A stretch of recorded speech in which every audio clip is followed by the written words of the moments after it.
Hey everybody, Cybertal with you. Getting out a quick update, I'm going to be providing regular coverage of the World Championship match. We had the first game between Magnus Carlsen and Jan Nepomniachtchi happen earlier today. Nepomniachtchi had the white pieces. E4, I was a little bit surprised by this move from Nepomniachtchi. I think at the very top level, it's been hard for at least a few years for white to get really any aggressive positions against the black pieces if black doesn't allow it. Some of that's due to the Berlin, some of that's due to some other theoretical issues. Maybe as the match continues, we'll see a switch to d4, maybe even c4, as a way of getting some slightly more offbeat aggressive positions. But Nepomniachtchi gave a try to e4 this game. Carlsen e5. I was filled with a little bit of dread when I saw this move pop up, because black's third move sort of determines a lot about how happy the spectators are going to be. a6. Luckily, Carlsen plays a move that allows a game to continue for the spectators. Knight f6 is the Berlin. The less seen of that opening, the better, honestly. It's been a very good opening at neutralizing e4 as a whole for black.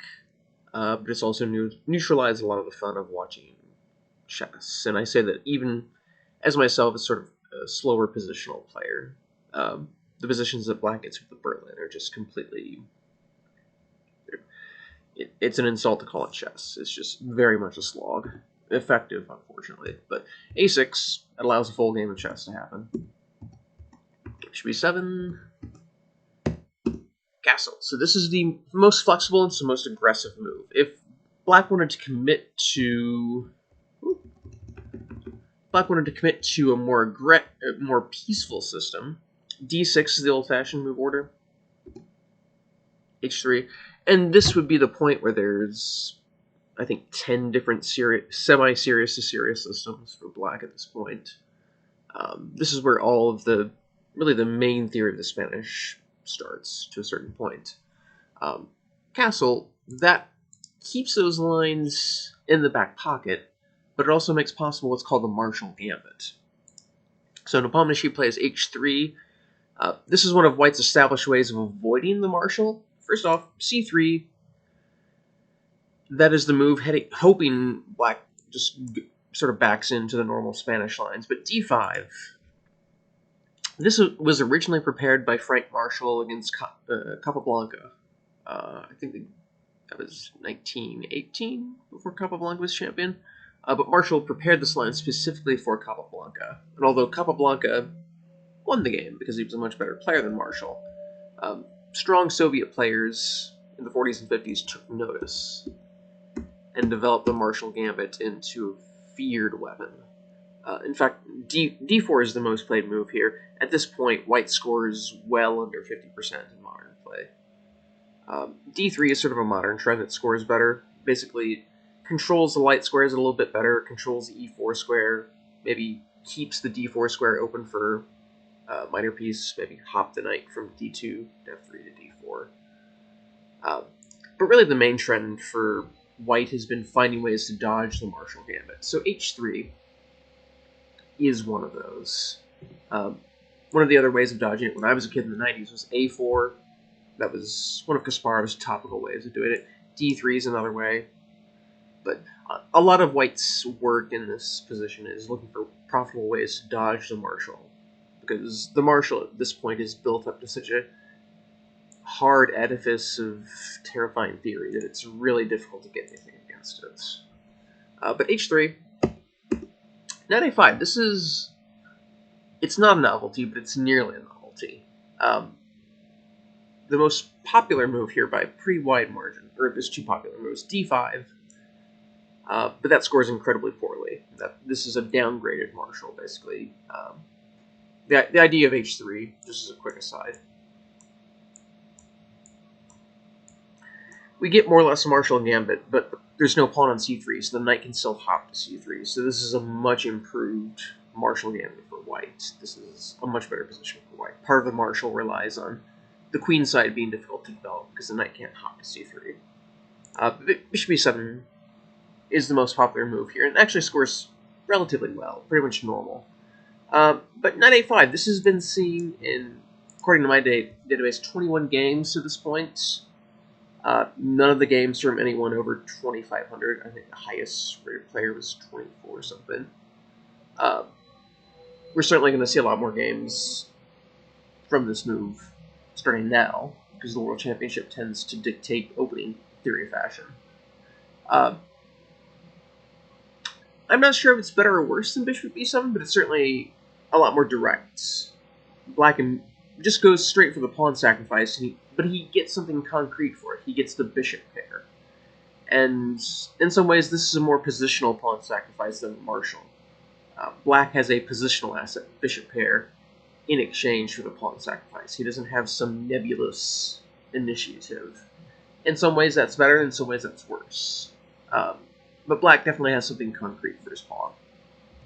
So, knight c5, this is the only critical try. d4 is possible, but I mean, this is just equal for Black. Knight c5 is the only critical move. Bishop b7, so Black's got the bishop pair. This bishop on b7 is incredibly strong in this position. d5. So this pawn break is key. Black needs to play this pawn break to open up this long diagonal before White continues to develop. And in fact, White might have even been threatening c4, given another move. So d5, absolutely correct. Queen takes.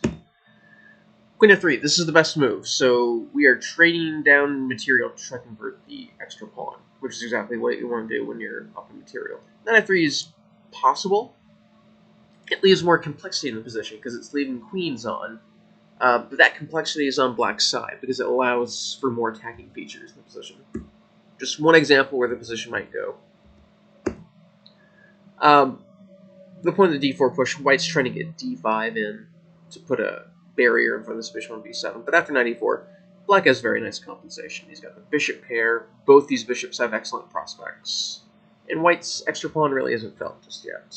So queen f3, absolutely the best move. Bishop d6.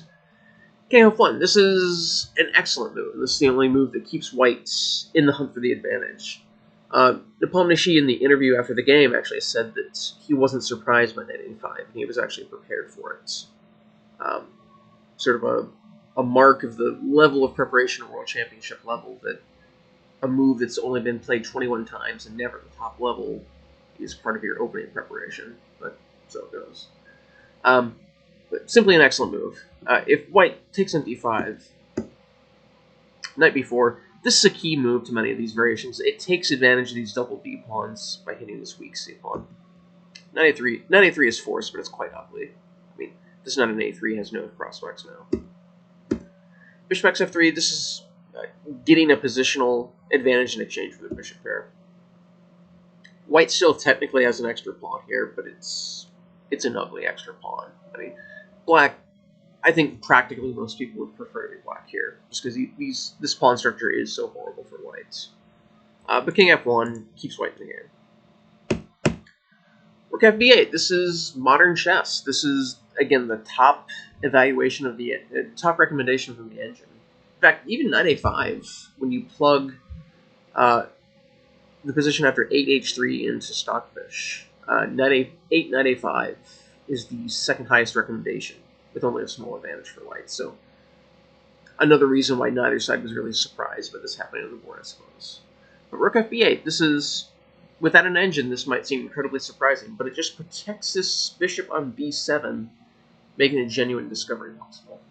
That's it. The engines are extraordinarily technically concrete. Queen xc5, this is a little bit worse, but it's actually quite complicated. I'm just going to go down the main path. As usual, the game notes will be in the comments, so give those a look. I don't want to make the video too long, but just the example where the main line might go. Queen f3, that's the best move. Rook a8, that's the best rook. Knight h5. This is, and I fully admit, this was found in conjunction with Stockfish 14.1. This is an absolutely absurd move. Black is sacrificing a whole piece just to be able to get the f-pawn battering forward to open up the E or the f-file. And it's fully worth the piece. Any other move just allows white to consolidate. He's going to be at least a pawn up, because with this sequence, black hung his a6 pawn. But knight h5, absurd move that works. f4, more or less forced.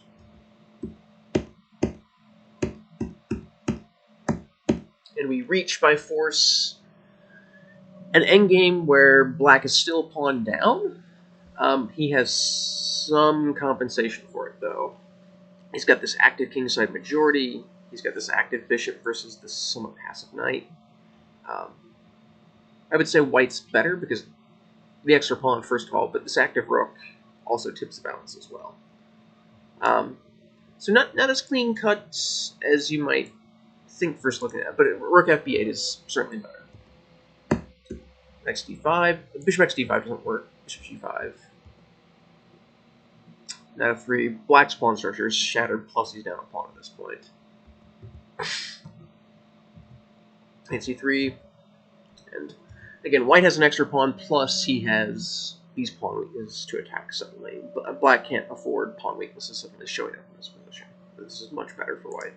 So knight xd5, completely correct. Plus, that's where the knight wants to go anyways. It wants to head towards that b4 outpost to attack the weak c2 pawn. Bishop d2, again, Engine's talk recommendation. This is a little bit more common sense, but it's a mark of top-flight modern chess that they're still playing the Engine's top recommendation at move 16. c5, also common sense move. Gobbling up as much space as you can with your pawns is just what you want to do.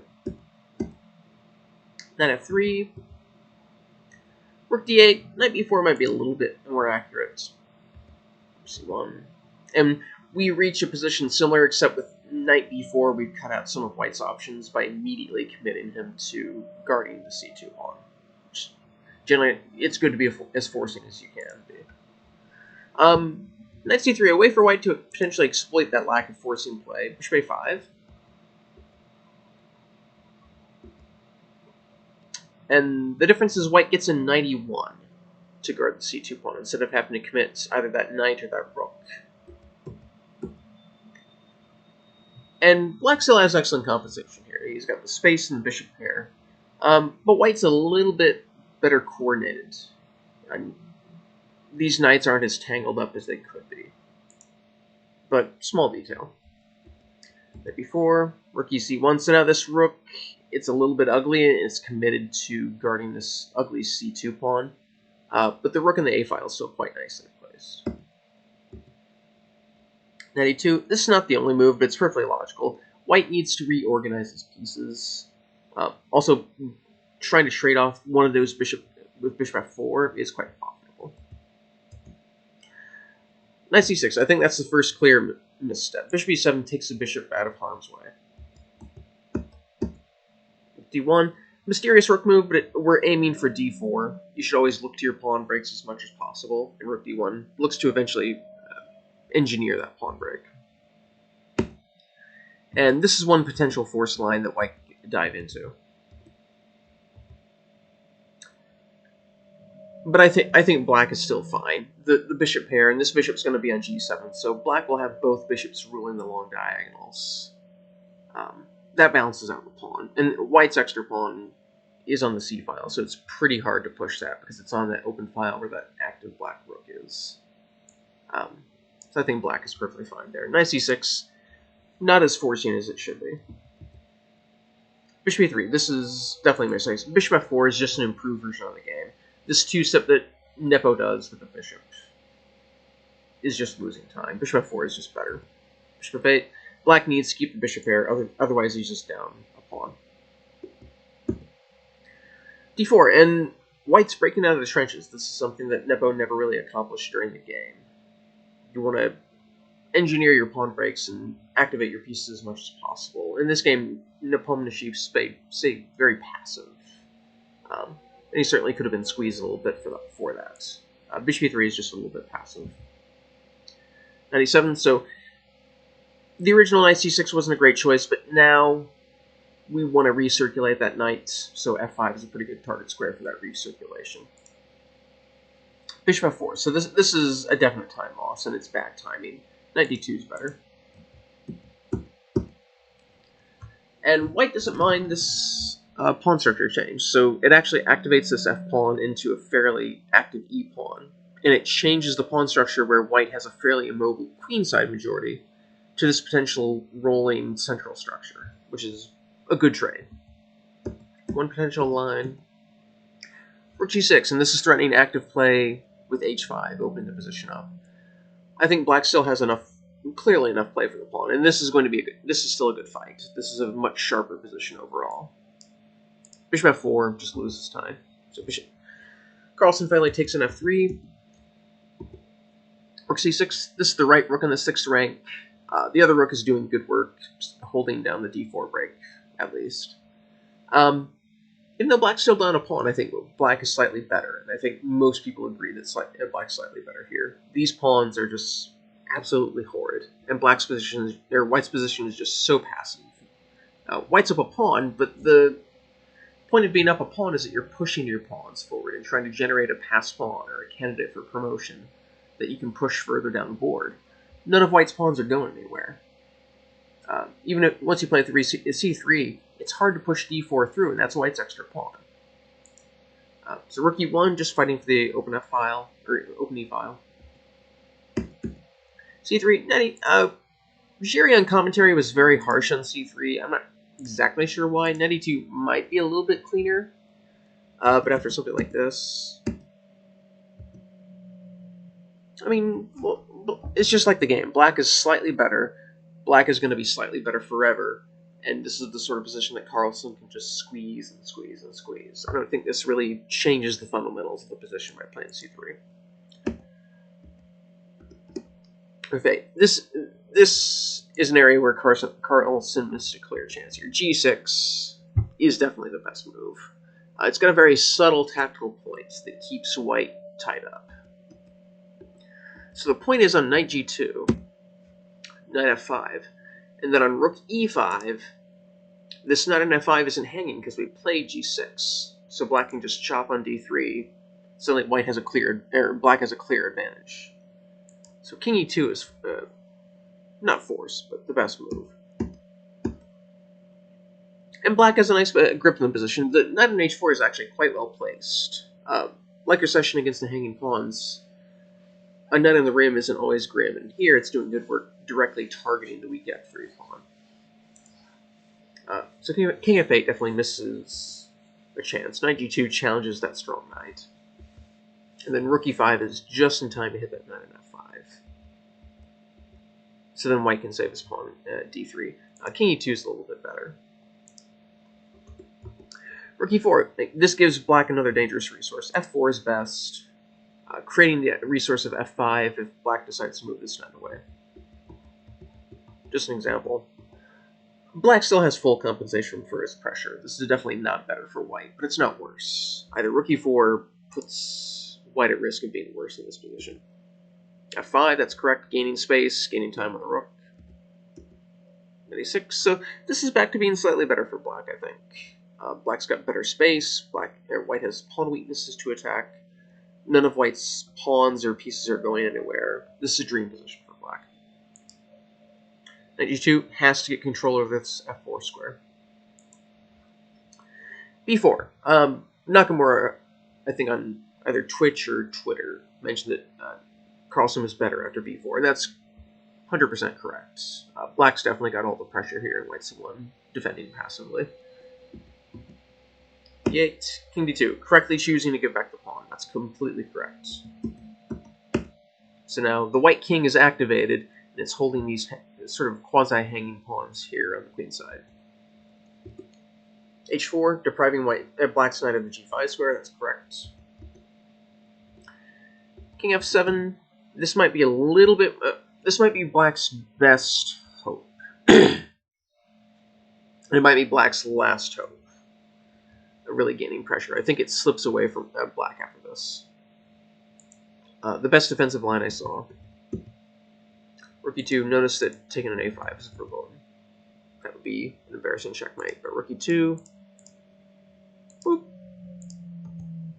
d7. And black has some real pressure to speak of. I mean, this passed a pawn can be a strength in certain situations. Material is no longer there's no longer material deficits. Black's completely equal in material.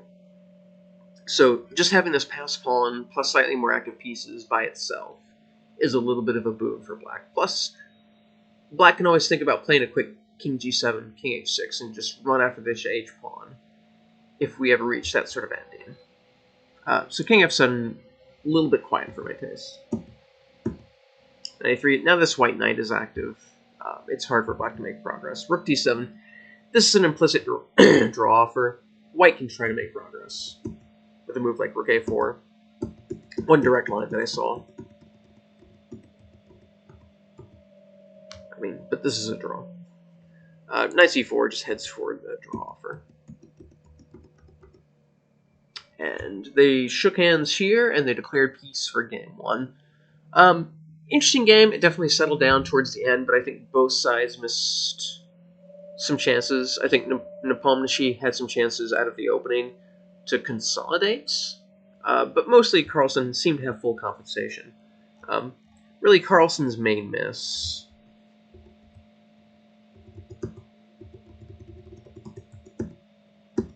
was this move here. g6 was Carlsen's main chance to get a squeezing grip on the position.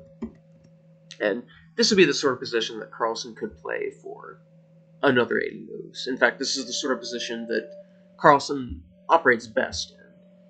Those open-ended endgame grinds where there are no forcing variations, but it's more improving your position a little bit at a time and slowly squeezing your opponent off the board. Nepomniachtchi seems to operate best in positions with the initiative, but I think Carlsen's preparation did a great job of stealing the initiative away from Nepomniachtchi.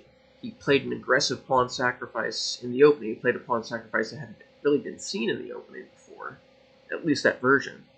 And that took the initiative away from Nepomniachtchi. Nepomniachtchi wasn't allowed to play his favorite sort of chess in the opening today. In a shorter match, using up one of your whites in this fashion, trying to equalize against your opponent's pawn sacrifice, less than optimal. So even as a draw, this is a success for Carlsen, and we'll certainly see him try to put some equal pressure on with the white pieces tomorrow. So,